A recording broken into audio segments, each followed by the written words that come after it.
Okay, bearings. There are one set here up and down. There's another set in the crank.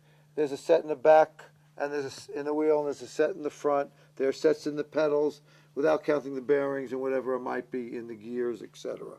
Okay, what's important about bearings to know is like a car. If the bearings are not functioning in the proper manner, the bike is not fun to ride. It'll have a flexibility and a sloppiness in it, and when the bearings go, you can't go very far. It's like a wheel on a car. There's a front bearing on either side. If they start getting loose and the wheel starts going out of round, the wheel can fall off, literally. On a bike, the crank can fall out. If it falls out, you can lose the bottom bracket, you can lose the whole bike. You know how you know a bearing is loose? If you take a bike and you go take it by the seat in the front and just hold it and let it fall on the floor a little bit, like this. Okay, and you go like this with your bike, and you feel a vibration beyond just the normal tire noise. Something goes beyond a couple of seconds, you know there's something loose in that bike. If there's something loose in that bike, it belongs in the shop to get tightened up.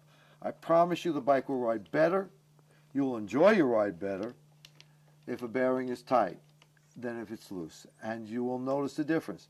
Your crank holds about 1,250 pounds worth of pressure from your legs. If the bearings are loose in the crank, you can lose the arms, you can lose the axle, and of course the bearings. And you're not going very far on a bike that has a crank that's falling out. Okay, just not going to happen. So you do want to make sure they're tight and properly set. And the wheels, the same thing. If a wheel bearing is loose, the axle becomes sloppy and the wheel sits on the axle and starts cutting the axle from the hub. The hub cuts the axle. Once you cut the axle, once it breaks, you're running on a wheel that has a wobble like this and you can't go anywhere either. Important to make sure bearings are right. Bearings and lubrication, primary to get a bike to go and to stop.